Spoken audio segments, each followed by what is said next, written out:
Tenemos entonces la lectura del profeta Ezequiel, empezamos un nuevo libro y, y según la lectura que estamos haciendo en este año, corresponde el lugar de la Galilea. Y hemos hablado que el lugar de la Galilea, la zona de la Galilea es la región, el lugar de el ministerio del Señor Jesucristo, pero también el lugar del llamado, ¿sí? Es el lugar donde se ve la acción poderosa, milagrosa del Señor Jesús, pero donde Él también empezó a llamar a sus discípulos para el cumplimiento de una misión. Particularmente los libros proféticos, la gran mayoría de ellos, tiene un llamado muy particular, llamado o llamada, así pues, se expresa. Y veíamos en los profetas que hemos visto hasta ahora, Isaías y Jeremías, una particularidad en cada uno de ellos, aunque a cada uno los llamó para una función profética, había unas circunstancias particulares. Hay algo que se va a ver en los libros de los profetas, es que algunos de ellos debían anunciar los oráculos divinos a a un momento específico, pero también a un tipo de personas específico. Vimos que a Jeremías le tocó una época muy difícil, bueno, digamos dos épocas, una época con Josías, que fue una época buena. Josías fue un buen gobernante, un hombre sensible al Señor, pero también vimos cómo le tocó la decadencia absoluta del pueblo de Judá, al punto pues que vino el anuncio, la declaración o el decreto de castigo de parte del Señor, que serían llevados cautivos a Babilonia. Ezequiel es un profeta ya del exilio, ¿sí? Ezequiel, de hecho, Ezequiel va a tener su llamado en el exilio. Ezequiel va a ser elegido para llevar la voz profética estando ya en Babilonia. En el capítulo 1 de Ezequiel, si me acompañan en la lectura, bueno, Ezequiel tiene otra particularidad y es que nos va a dar un poco de cronología, ¿sí? Nos va a ubicar. Es normal en algunos profetas que nos ubiquen históricamente en qué momento se dio su mensaje, ¿sí? Primero, en qué momento, dónde estaba cuando fue llamado y nos va a explicar en términos generales o casi todos a qué fueron llamados. Por ejemplo, Jonás, hablando de Jonás, aunque Jonás no nos da la fecha, Jonás sí nos dice a qué fue llamado y Jonás fue llamado para anunciar a Nínive que iba a ser destruida a causa de su pecado. Pero, bueno, ya sabemos la historia de Jonás, que Jonás se rehusó, él huyó a esta llamada que el Señor le había hecho. Ezequiel entonces dice, el capítulo 1, versículo 1, dice, aconteció en el año 30, en el mes cuarto, a los 5 días del mes, que estando yo en medio de los cautivos, junto al río Quebar, los cielos se abrieron y las visiones y vi visiones de Dios. En el quinto año de deportación del rey Joaquín a los 5 días del mes. Esto fue en el año 597 antes de Cristo y dice que él tiene una visión y luego va a decir dónde está y en qué momento está. ¿Y dónde está Ezequiel? Pues Ezequiel está en Babilonia, ¿sí? Ezequiel hace parte del segundo grupo de deportados. Hubo tres grupos de deportados y Ezequiel hace parte de uno de estos grupos deportados a Babilonia. Les hablaba que en los primeros dos grupos se llevaron, digamos, las personas más capacitadas pues para cumplir unas funciones específicas en Babilonia. Ezequiel entonces está en Babilonia, ¿sí? Y aquí hay algo muy interesante que es una, digámoslo así, una evolución en el conocimiento teológico, porque en la antigüedad los mismos israelitas, eh, ellos, bueno, es un conocimiento con el cual van a ir creciendo. El tema del monoteísmo no es un tema que ellos lo entendieron inmediatamente, ¿sí?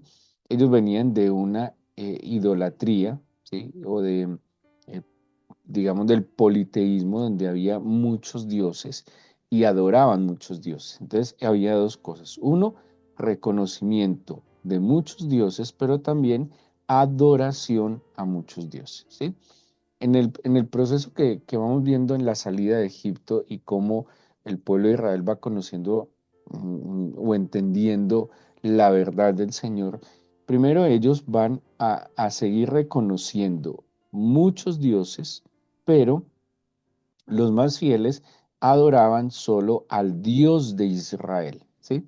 Por eso vemos en el Antiguo Testamento que había una constante lucha del profeta con el pueblo y del mismo Señor, en que el pueblo seguía no solo reconociendo otros dioses, sino que también los adoraba, ¿sí? Entonces, aquí estamos hablando de ese proceso hacia el monoteísmo. ¿Y qué es el monoteísmo? Ese reconocimiento de que hay un solo Dios y un solo Dios es digno de adoración, ¿sí? Entonces, aquí en esta idea de que se reconocían otros dioses, aunque yo adorara uno solo, se creía como que cada pueblo tenía su Dios y era la deidad de su pueblo y la deidad que se limitaba a una zona geográfica, ¿sí? Entonces, por ejemplo, cuando se decía el Dios de Israel, se creía que el Señor solo era Dios de los israelitas y que estaba solo con ellos y que pues estaba en su tierra, ¿sí? O sea, que ese Dios no era de otros pueblos uno y que no iba más allá de las fronteras de Israel, ¿sí? Entonces, por eso la idea de que Jonás huyera de la Tierra Santa era porque él creía que saliendo de la tierra escapaba de su Dios, ¿sí? Jonás reconocía un solo Dios, o sea, adoraba a un solo Dios, pero creían que era su Dios, no el de otros pueblos. Ya en la evolución de la idea o del conocimiento, pues ya se entendió que el Señor es solo uno y que no solo es un Dios local ni limitado a un pueblo, sino que es el Dios del universo y que es uno, que fue lo que tanto le insistió el Señor en enseñarle al pueblo de Israel de que Él solo era Dios en los cielos y en la tierra y que Él solo tenía el poder y la autoridad y, y pues que por eso los pueblos están equivocados al tratar de dar explicaciones a los fenómenos de las obras del Señor con deidades, ¿sí? Así que esta idea de que aún en Babilonia, aún en el exilio, el Señor llamar a Ezequiel muestra claramente el conocimiento de que Dios, el Dios de Israel, no solo es el Dios de Israel, sino que es el Dios del universo y que no está limitado a una zona geográfica y que no lo limita ni siquiera un solo pueblo, ¿sí? Que es el Dios que permite incluso que Babilonia, en cabeza de Nabucodonosor, viniera y tomara a los israelitas. Es tan impresionante el conocimiento que van avanzando estos profetas, por ejemplo, desde Isaías en adelante, los mayores que hacen parte de esta época, que incluso en el profeta Isaías, cuando se habla de Ciro, Ciro, rey de Persia, de otro pueblo completamente ajeno, se dice mi siervo Ciro, ¿sí? Y Ciro tenía otra fe, Ciro creía en otros dioses, pero aún Ciro hizo parte del plan que el Señor tuvo para la redención de su pueblo, ¿sí? Entonces, Ezequiel tiene una idea mucho más clara de que el Señor es el Dios del universo. Así que aquí nos ubica un lugar y Ezequiel va a tener una visión que a propósito, Apocalipsis va a tomar algunos elementos o va a tener en cuenta o va a coincidir con algunos elementos de las visiones divinas que va a tener Daniel y el profeta Ezequiel, ¿sí? Bueno, un poco de Isaías también, mostrando o hablando de la gloria del Señor, ¿sí? Y este Ezequiel tiene una visión de la gloria del Señor, una visión que también va a tomar el libro de Apocalipsis. Y el capítulo 2 nos habla ya, entonces el capítulo 1 nos ubica en dónde, cuándo, y Ezequiel va a tener una visión divina. Jeremías también, acuérdense que tuvo una visión divina. Isaías también tuvo una visión divina, que es la de cuando toma el carbón y lo pone en la boca de Isaías para limpiar y purificar sus labios. Ezequiel tiene una visión, también aparecen carbones de fuego encendidos, ¿sí? Hay cosas muy similares y pues esto nos da claridad de que ellos tuvieron esta experiencia espiritual de ver la gloria del Señor. Algunas cosas las vieron similares, otras me imagino en la particularidad de lo que el Señor quería revelar a cada uno de acuerdo a su llamado. Y les he dicho en estos días que el llamado es algo personal, particular y es una misión específica. O sea, todos somos llamados para la gloria del Señor, todos, absolutamente todos. Así lo dice Isaías 43:7, fuimos creados, fuimos formados, fuimos hechos para la gloria del Señor en su llamado, ¿sí? Pero ya hay una misión específica que el Señor a cada uno nos colocó. Por eso, bendito es el Señor, entender esa misión, entender ese propósito para el cual el Señor permitió que llegáramos a su camino, que llegáramos a sus pies. El propósito del ser humano no es simplemente nacer, crecer, reproducirse y morir, sino que hay un llamado especial, particular, individual, a una misión específica en un plan específico que tiene el Señor en nosotros y a través de nosotros, ¿sí? Por eso es muy importante lo que les decía, el contexto de cada uno de estos profetas en su tiempo, el lugar, las circunstancias, porque así mismo va a venir una misión. Misiones de años, hablábamos, por ejemplo, el ministerio de Jeremías fue por lo menos de unos 40 años, ¿sí? Y hasta lo que tenemos registrado, o sea, no sabemos más de ahí en adelante, o qué otras experiencias tuvo Jeremías para atrás, pero sin duda alguna hubo un llamado especial a cumplir una misión de parte del Señor. El llamamiento de Ezequiel entonces dice, me dijo hijo de hombre, bueno, esta es una idea muy particular que también se va a tener en cuenta en los evangelios, hijo de hombre, hijo de Dios también va a aparecer respecto al Señor Jesús en los evangelios, dice, hijo de hombre, ponte sobre tus pies y hablaré contigo. Luego que me habló, entró el Espíritu en mí y me afirmó sobre mis pies y oí al que me hablaba. Y me dijo, hijo de hombre, yo te envío a los hijos de Israel, a gente rebeldes que se rebelaron contra mí. Ellos y sus padres se han rebelado contra mí hasta este mismo día. Yo pues te envío a hijos de duro rostro y de empedernido corazón y les dirás, así ha dicho el Señor. ¿Acaso ellos escuchen? Pero si no escucharen, porque son una casa rebelde, siempre conocerán que hubo profeta entre ellos. Y tú, hijo de hombre, no les temas ni tengas miedo de sus palabras, aunque te halles entre zarzas y espinos y mores con escorpiones, no tengas miedo de sus palabras ni temas delante de ellos, porque son una casa rebelde. Les hablarás pues mis palabras, escuchen o dejen de escuchar, porque son muy rebeldes. Pero tú, hijo de hombre, oye lo que yo te hablo, no seas rebelde como ellos, abre tu boca y come lo que yo te doy. Y luego dice, bueno, y aquí va a venir una imagen muy particular que parece una imagen que también se retoma en el libro de Apocalipsis, que es ese rollo o ese libro que está escrito por ambos lados. Bueno, de nuevo, hay muchas imágenes de Ezequiel que están claramente en el libro de Apocalipsis, igual que muchas imágenes de Daniel. Aquí entonces tenemos este llamado de Ezequiel. Ezequiel le dice, ponte sobre tus pies. Hay una particularidad también en las visiones que tienen estos hombres y es que los debilitaba, ¿sí? La revelación del Señor debilitaba físicamente, seguramente emocionalmente. Y aquí le está diciendo, ponte sobre tus pies y luego va a decir algo, y vino el Espíritu sobre mí, ¿sí?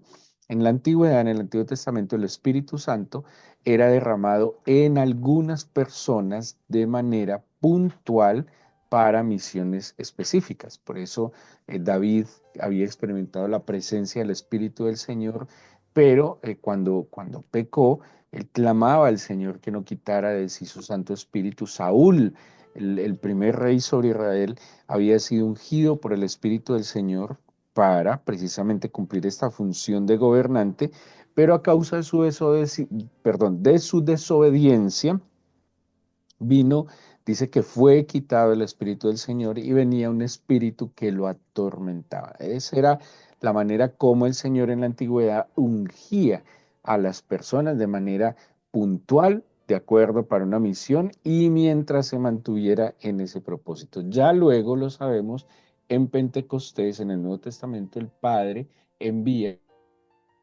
el cumplimiento pleno de su promesa, que es el Espíritu Santo, que sería derramado en el creyente, en la iglesia, ya no de manera puntual, sino que nos acompañaría siempre, así lo dijo el Señor. Yo estaré con vosotros hasta el fin del mundo, y ese estaré con vosotros sería a través del Consolador que estaría con su pueblo. Sí, pues hay otras cosas que en otro momento hay que estudiarlas porque pues también esa presencia del Espíritu del Señor implica, o sea, esa unción, esa llenura, esa plenitud, ese bautismo del Espíritu, tampoco es así como decirlo y punto. ¿Sí? Es algo que la Biblia también nos instruye, porque acuérdense que el vino nuevo debe ser echado en odres nuevos. Entonces aquí le especifica el Señor a qué llama a Ezequiel. ¿Y a qué lo llamó? Pues hablar, anunciar. Acordémonos que hay tres expresiones que usa el teólogo Antonio Sicré, perdón, José Luis Sicré, cuando habla que el profeta está llamado a anunciar, a denunciar y a pronunciar, ¿sí? Él anuncia las palabras del Señor, anuncia eh, los, digamos, lo que el Señor va a hacer, ¿sí? Pero también el profeta está llamado a denunciar el pecado. Pues obviamente no es nada fácil, ni agradable, ni popular más bien, pero también el profeta está pronunciando los oráculos divinos, los mensajes divinos. Y aquí el Señor le dice, bueno, ¿qué tienes que hacer? Tienes que hablar, pero le vas a hablar a gente que no te quiere escuchar. Le vas a hablar cosas a gente que no quiere atender, pero aún así lo tienes que hacer, ¿sí? O sea, seguramente uno quisiera hablar a un auditorio o a un grupo de personas que reciban el mensaje, pero dicen, no, ellos están tan endurecidos, están tan llenos de sí mismos que no te van a escuchar. Son una casa rebelde, pero lo tienes que hacer. Y me llama mucho la atención el versículo 5 porque dice que sepan, que conozcan que siempre hubo profeta en medio de ellos. Tenaz. Que independientemente, eso además es una muestra de la bondad y la misericordia del Señor. Em, es como lo que tiene que hacer el papá. Yo creo que los papás tenemos que cumplir una función profética con los hijos. Em, no siempre los hijos nos escuchan, no siempre los hijos ni atienden el consejo, ni nuestras razones, ni nuestras experiencias, pero sí o sí debemos seguir cumpliendo esa función de padres, de anunciar, de prevenir, de advertir, de pronunciar, incluso pues de confrontar, ¿sí? No necesariamente vamos a ser escuchados, pero es nuestra función. Imagínense si los padres no advirtieran a sus hijos, si los padres no estorbaran a sus hijos, si los padres no estuvieran vigilando a sus hijos, ¿cómo sería un hijo sin un papá, una mamá que está anunciando, que está denunciando, que está pronunciando las cosas? Porque el Señor implementa a los padres para advertir a los hijos, para preparar a los hijos, claro, para cuidar, proteger, proveer a los hijos. Ahora imagínense un padre que simplemente diga, ah, como no me escucha, no le digo nada, allá él, ¿sí? Como no me presta atención, pues no le digo a nada, pues aprenderá de sus propios errores. No, esa no es la función indiferente. Así como le dice el Señor acá, que siempre, escuchen o no, que conozcan que siempre hubo profeta entre ellos, pues con los hijos, escuchen o no, que conozcan que siempre hubo unos papás entre ellos que procuraron que andaran en un buen camino, ¿sí? Entonces me llama mucho la atención este llamado de Ezequiel porque tienes que hablarle a gente que no te quiere escuchar, pero tu misión es hablar, punto.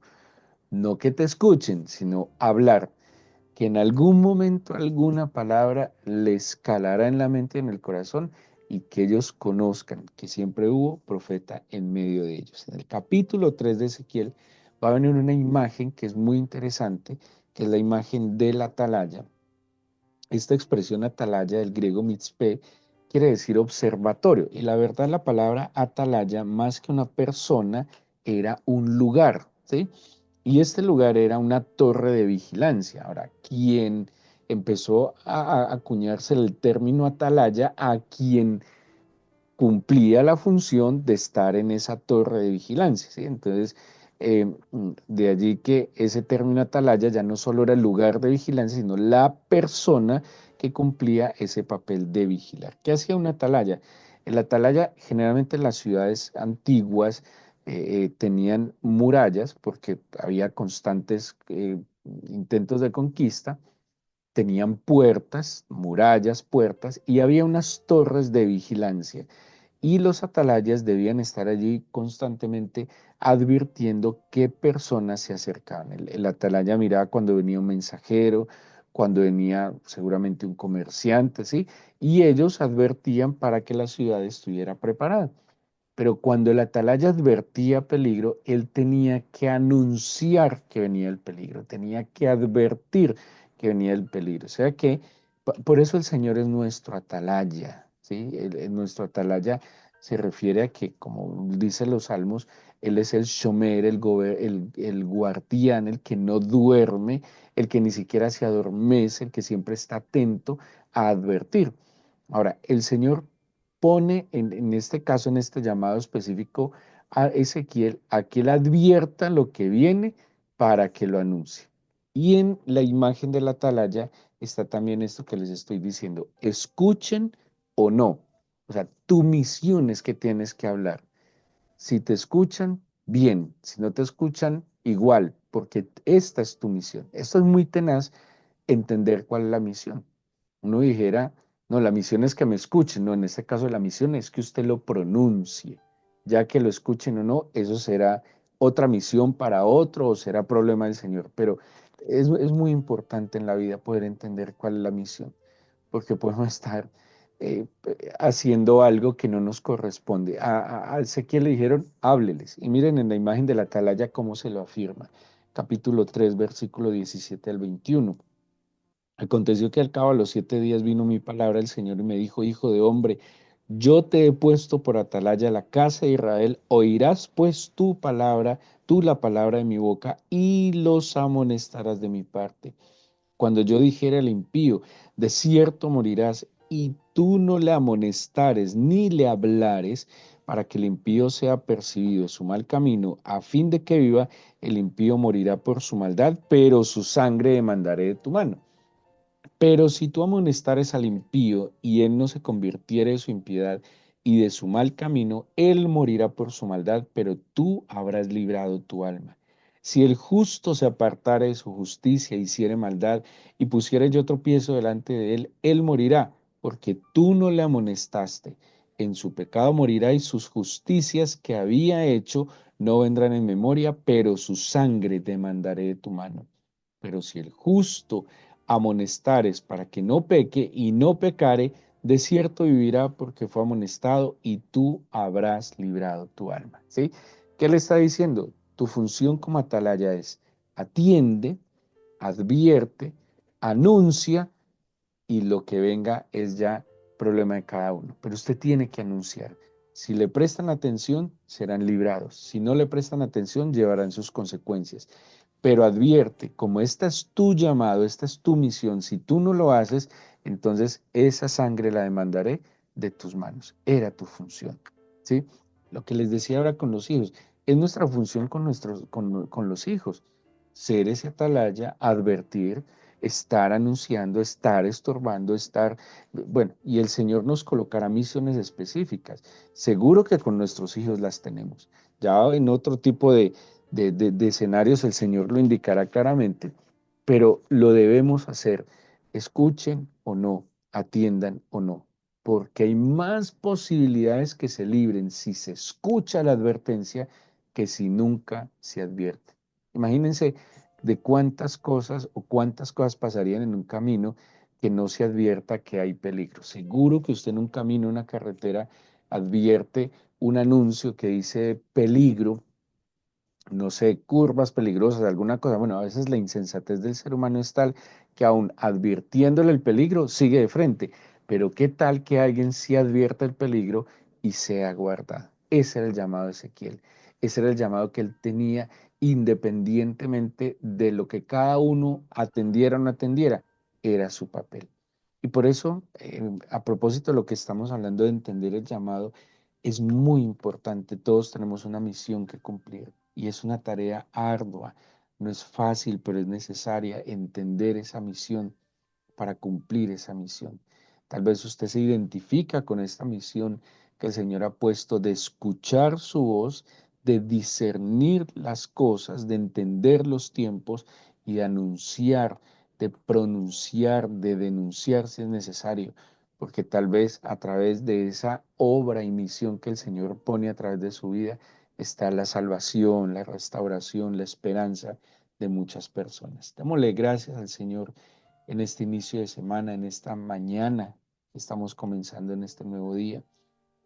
Y, y ante todo pidámosle así, como dijo el Señor a Ezequiel, que conozcan que hubo profeta entre ellos.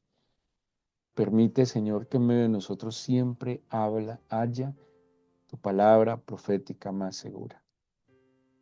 Hay días en que nuestros oídos seguro no están atentos a tu voz. Hay días en que estamos entretenidos, aturdidos, atribulados, ansiosos, preocupados. Bueno, tantas cosas pueden pasar en nuestra mente y corazón. No siempre estaremos atentos, pero yo te pido que no falten tus palabras a nosotros.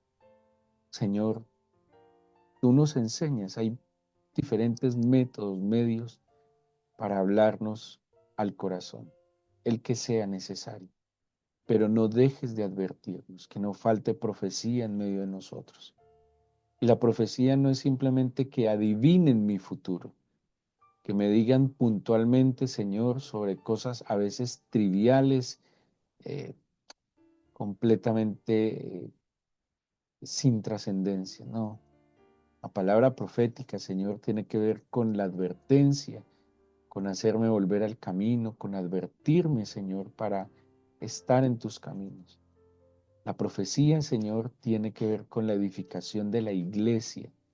No puede ser solo temas egoístas, particulares, intereses, eh, Señor, personales, sino que redunda, Señor mío, en el crecimiento de la iglesia. Que nunca falte tu verdad en medio de nosotros. Que nunca falte tu instrucción, nunca falte tu dirección.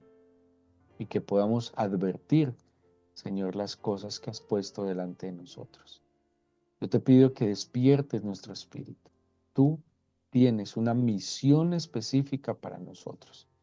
Como padres, sin duda alguna, creo, Señor, que estamos puestos como atalayas de nuestros hijos.